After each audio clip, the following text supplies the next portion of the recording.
नमस्कार दोस्तों, मैं हूँ वंदना भारती और आप देख रहे हैं कमोडिटी इनसाइट्स। आज है 4 जनवरी 2026 और कुछ चीज़ें आपसे साझा करनी है। सबसे पहले तो कल जो मैंने वीडियो बनाया था, उस पे फीडबैक के लिए बहुत-बहुत धन्यवाद, क्योंकि बहुत सारी जानकारी इकट्ठी करनी होती है वीडियो बनाने से पहले और क्योंकि वो ऑथेंटिक होनी चाहिए।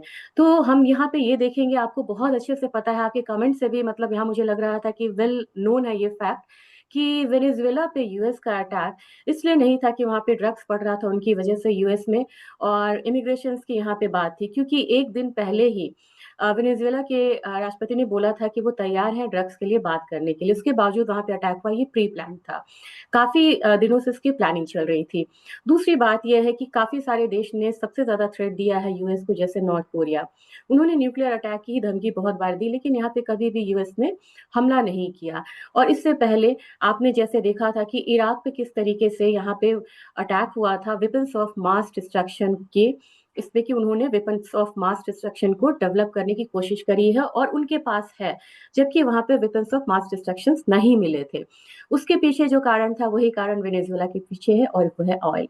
आपको पता है कि ऑयल वहां पे है और अब यहाँ पे जब ट्रंप ने सीधा सीधा बोल दिया है कि वेनेजुएला पे अब उनका अधिकार है और वहाँ के तेल के भंडार पे या वेनेजुएला पे अब उनका अधिकार चलेगा।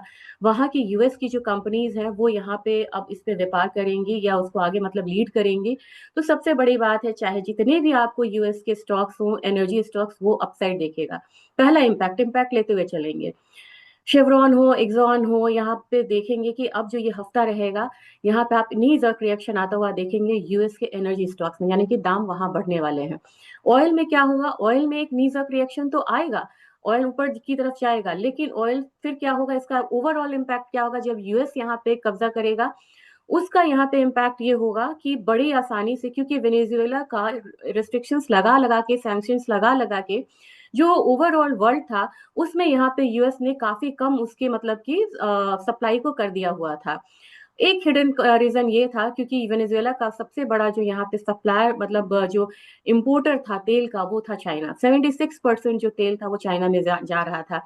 यानी कि इनडायरेक्टली अब ट्रंप ने यहाँ पे चाइना को भी धक्का देने की कोशिश करी है वेनेजुएला के क्रूड पे कंट्रोल करके। चलिए, अब एक पीपीटी मैंने बनाया है, उसके जरिए जानते हैं कि क्या क्या यहाँ पे चीजें हैं वेनेजुएला पे, जिस पे नजर यहाँ पे यूएस को थी। इससे पहले आप देखें तो मैं पहले इसे फुल स्क्रीन करना चाहूंगी। फुल स्क्रीन करने पे बाद शायद आपको यहाँ पे विजिबिलिटी हो गई होगी। तो US attack on Venezuela and its impact on commodity. अब आगे जब बढ़ेंगे तब आप यहाँ पे ध्यान दीजिएगा, यहाँ पे 200 ट्रिलियन क्यूबिक फीट का नेचुरल गैस का रिजर्व है। मैंने कल जो बात की थी वो सिर्फ मैंने आपको क्या बोला था, क्रूड के बारे में बोलता था कि क्रूड का सबसे बड़ा प्रूवन रिजर्व जो है, प्रूवन रिजर्व का मतलब होता है खोजा हुआ रिजर्व, जो टैप है आप उसको कभी भी निकाल सकते हैं, वो अपना वेनेजुएला के पास है। लेकिन 200 ट्रिलियन क्यूबिक फीट का नेचुरल गैस का रिजर्व जो है, ये आपको वेनेजुएला के पास है और ये कितना बड़ा है? 34th largest in the world है और ये बहुत बड़ी क्वांटिटी होती है। 300 billion barrels of crude oil reserve, ये बहुत बड़ा कारण था कि यूएस ने यहाँ पे अटैक करा और इसे कंट्रोल करा। उन्होंने डायरेक्ट बोला है कि मैंने कंट्रोल करा और यूएस जो है इसके लिए जाना जाता है और they are feeling very proud कि मतलब हमने ये करा है। अच्छा, इसके बाद क्या है? हमने सोना की भी बात यहाँ पे करी थी, काफी सारे कमेंट्स भी आए थे कि उनके पास गोल्ड भी है। इसके अलावा क्या है? 4 billion tons of iron ore reserve worth nearly $600 billion. तो यहाँ पे आयरन ओर भी है, तो उन्हें क्या मिलेगा? उन्हें मिलेगा नेचुरल गैस, यूएस को मिलेगा क्रूड ऑयल, उनको मिलेगा आयरन ओर। जो कि आपको पता है कि कितना फिजिकल डिमांड जो है अभी बढ़ रहा है सब चीजों में, आयरन ओर हो, स्टील हो, सबके प्राइसेस बढ़ रहे हैं। फिर उनको उनके पास क्या आ जाएगा कंट्रोल में? 8,000+ टन्स ऑफ गोल्ड रिसोर्सेज, ये इनके पास आएगा। उसके बाद भी है, चीजें यहाँ खत्म नहीं हो रही हैं। चीजें हो रही हैं यहाँ पे कि अब पांचवा क्या उनके पास है? वो है 500+ million tons of coal reserve, जो कि कितना है? 6.2% of the world total renewable fresh water resources. Fresh water resources कभी भी जो ग्रीन सोर्सेज है उसका बहुत बड़ा भी महत्व है। फिर सेवेंथ क्या है यहाँ पे? सेवेंथ है अनटैप्ड स्ट्रेटेजिक मिनरल्स इंक्लूडिंग निकल, copper and phosphates. Venezuela is now a strategic US asset. कैसे टाइम में उन्होंने करा है, जब सब जगह क्या हो रहा है कि सिल्वर के एक्सपोर्ट को बैन लग रही है, कॉपर के एक्सपोर्ट को बैन लग रही है, बैन मीन्स की रिस्ट्रिक्शंस यहाँ पे लग रहा है, सब लोग अपने अपने संभाल के रख रहे हैं। ऐसे टाइम में उन्होंने कराया है जबकि जितनी भी कमोडिटीज है वो टॉप हाई पे है। अब यूएस क्या करेगा, उसको कंट्रोल करेगा और उसे वो सप्लाई करेगा और उसका जो रेवेन्यू आएगा वो यूएस के पास आएगा। यूएस इसके बदले में वो क्या प्रॉमिस कर रहे हैं कि हम आपको एक मतलब बढ़िया लाइफ देंगे, आपके इंफ्रास्ट्रक्चर को हम यहाँ पे डेवलप करेंगे। डेवलप किस लिए करेंगे, आप सारा रिसोर्सेज रख के और उसके बिहाफ पे आप कितना डेवलप करेंगे नहीं डेवलप करेंगे ये बात की बात है। चलिए अब आगे बढ़ते हैं कि अब यहाँ पे ट्रम्प ने जो बोला, उनके एकदम जो इम्पैक्ट है उसका वो क्या आना चाहिए। ट्रम्प ने बोला कि US will be selling large amount of oil pumped from Venezuela. Trump also said US oil companies will be reimbursed. अब आप बताइए कि डायरेक्ट यहाँ पे कनेक्शन था ऑयल से, उन्होंने कंट्रोल भी लिया और उन्होंने वेनेजुएला की कंपनी को नहीं वो करा, प्रोटेक्ट करा, उन्होंने अब यहाँ पे यूएस ऑयल कंपनीज को यहाँ पे लगा दिया।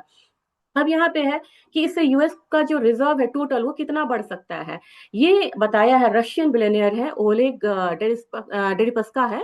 उन्होंने बोला है कि अगर वेनेजुएला के रिजर्व को ये रख लेते हैं, इंक्लूड करते हैं, तो इनके पास पूरे वर्ल्ड का 50% ऑयल रिजर्व होगा। इमेजिन ये कितने ताकतवर हो जाएंगे।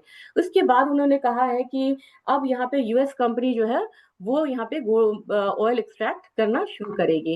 अब इसका इम्पैक्ट जो है वो ऑयल पे क्या आएगा, पहले तो नी जर्क रिएक्शन आएगा, एक अपसाइड आएगा और उसके बाद एक डाउनसाइड जो है वो रेंज में आएगा, क्योंकि यूएस जब यहाँ पे आएगा तो वेनेजुएला से सप्लाई बढ़ेगा, सप्लाई बढ़ेगा तो अल्टीमेटली यहाँ पे क्रूड प्राइसेस को नीचे जाना चाहिए। लेकिन बुलियन पे इसका इम्पैक्ट नहीं होने वाला है, क्योंकि बुलियन जो है अब वहां पे उसका शिफ्ट हो रहा है।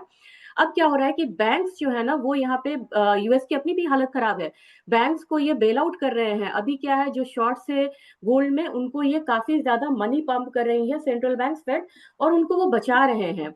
एक एक जो डिलीवरी होती है वो कितने की होती है, 4 मिलियन आउंस का जो डिलीवरी है वो एक बैंक को यहाँ पे देना पड़ रहा है। ये बहुत बड़ी मात्रा है फिजिकल डिलीवरी के लिए। और पावर शिफ्ट जो है बुलियन का वो अब यहाँ पे यूएस और चाइना के बीच में हो गया है। लेकिन इंडिया यहाँ पे कम नहीं है। इंडिया की जो अगर आप मैंने आपको दिखा दिया सिल्वर का डेटा, तो आपको पता चलेगा कि स्ट्रैटेजिक रिजर्व के मामले में इंडिया जो है वो वर्ल्ड से कंधे मिला के चल रहा है और अपनी जितनी भी जरूरतें हैं उसको पूरा करने के लिए वो पूरी कोशिश कर रहा है। इंडिया, आपको इमेजिन कितना इन्होंने चांदी को इंपोर्ट करा 2025 में, चांदी को इन्होंने इंपोर्ट करा है 6000 मेट्रिक टन। अब यहाँ पे करेंगे तो कितना होगा, ये होगा आपको 190 मिलियन आउंसेस ऑफ सिल्वर। आपको अंदाजा नहीं लग रहा होगा इस नंबर से कि ये नंबर्स हैं कितने, तो इससे आपको अंदाजा लगाना पड़ेगा कैसे, क्योंकि टोटल प्रोडक्शन कितना होता है, टोटल प्रोडक्शन होता है 830 मिलियन आउंसेस का, जो कि अगर हम इसे टन्स में जाने, क्योंकि हमें टन्स की आदत है, 23,800 टन्स का जो उत्पादन है पूरे वर्ल्ड में होता है सिल्वर का, उसका कितना हमने अपने यहाँ मंगा लिया, हमने मंगा लिया 6,000 टन का। यानी कि 25% जो एंटायर सप्लाई है ग्लोबल का वो यहाँ पे यूएस से चाहे मतलब अदर कंट्री से ये हमने यहाँ पे मंगा के रखा है ताकि हमारा सप्लाई सिस्टम यहाँ पे स्मूथ रहे। लेकिन अब इसका जो इम्पैक्ट है, ये सिल्वर अपनी चाल चलेगा, गोल्ड अपनी चाल चलेगा और यहाँ पे क्रूड की अपनी चाल होगी। लेकिन मंडे को आपको मार्केट यहाँ पे ओपन हो सकती है हायर नोट पे। और जाने से पहले, ये इसको एंड करने से पहले एक बार मैं आपको दिखाना चाहती हूँ कि सिल्वर प्राइसेस जो है, एक करेक्शन तो यहाँ पे लिया था, लेकिन सिल्वर में आपको ज्यादा करेक्शन का मतलब मुझे नहीं लग रहा कि गुंजाइश ऐसे में रहेगी, क्योंकि इतने अफरा तफरी के बीच में सारी कंट्रीज में होड़ लगेगा कि वो प्राइसेस को यहाँ पे एक्यूमुलेट करें। तो एक तो फॉल हम लोगों ने आता हुआ देखा था, 3 दिनों से एक फॉल है, फॉल आपको डीप हो भी सकता है, फॉल डीप हो सकता है तो कितना हो सकता है, ये 2,33,000 से 2,30,000 के बीच में हो सकता है, अपसाइड जाएगा 2,54,000 का। अगर गोल्ड की बात की जाए तो गोल्ड मुझे लग रहा है कि यहाँ से अब एक उछाल लेगा, क्योंकि सेफ हेवन बाइंग जो है वो गोल्ड में अब लौट के आनी चाहिए। तो गोल्ड मुझे लग रहा है कि अगर अपसाइड लेता है तो 1,36,800 से लेके 1,40,000 तक हो सकता है।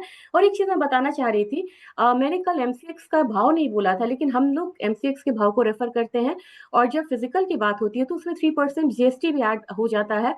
तो एमसीएक्स और फिजिकल के भाव में अंतर होता है, इसका हम लोग जरूर ध्यान रखेंगे।